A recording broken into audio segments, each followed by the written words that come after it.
Hello, my name is Kay, and welcome to the Lore Blot Explanation series of Eberron, a Dungeons & Dragons setting rich with history, exciting characters, and deadly threats.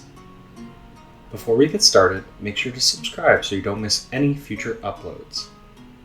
This week, we are looking into the first age of Eberron and the broad mythos of the world.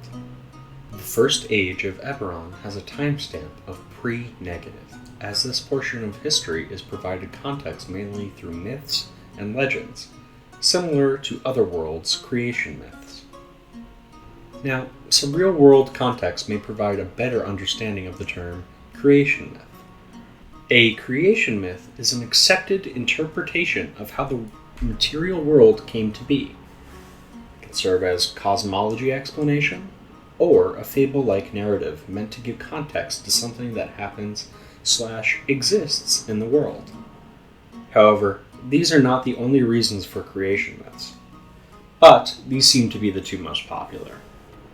These myths can often be hyperbolic, but those who are a part of the culture that accept the myth often ascribe truth to its contents. Keep in mind, we are talking about a fictional world, so the metaphysical laws of Earth don't apply to Eberron.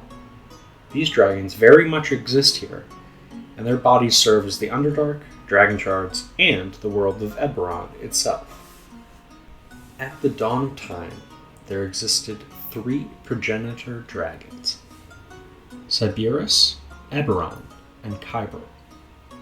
These dragons meticulously crafted the 13 planes of existence: Dalcor, Danvi, Siriana, Irian, Lamania, Fernia, Thelanis, Dolurth, Rizia, Shavarath, Kythri, Mubar, Zoriat, and finally the material plane.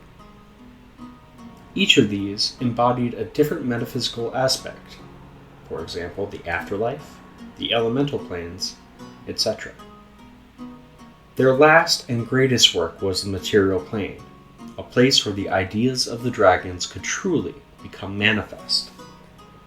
As the material plane's creation came to an end, Kyber, wanting to rule supreme over the land, struck her brother Cerberus down, ripping him apart. Eberron grappled Kyber, constricting her, trapping her. Eberron knew she could not defeat Kyber, so she forever kept Kyber contained and imprisoned. The material plane is where they both now remain, existing as Eberron and the Underdark. But even trapped, Kyber still rages against her sister, and many fiends and other ghastly beings spawn from the hatred she feels, wreaking havoc upon the world above. The final portion of this creation myth is the Draconic Prophecy. This prophecy acts as a guide or map that can be harnessed to shape future events, or possible futures. The prophecy itself is rather abstract. It can be attributed to the 3 progenitor dragons, and its many signs are scattered across the lands of Eberron.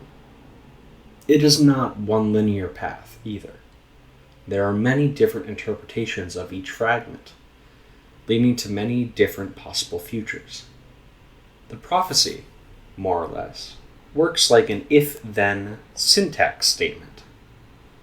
There are occasional lesser mortal beings who study this prophecy, but the main interpretations and broad strokes of it are written by scholars in the form of dragons and ancient fiends, who have had thousands of years to study its fragments. This creation myth, in my humble opinion, is a solid basis for the world's mythology and a great explanation of how certain beings function. Now that we have covered the first age, the Age of Dragons, in detail, I remind you to make sure you are subscribed so you don't miss any future uploads. Join us next time as we look at the Age of Demons and look closely at the Dragon-Fiend War. Until then,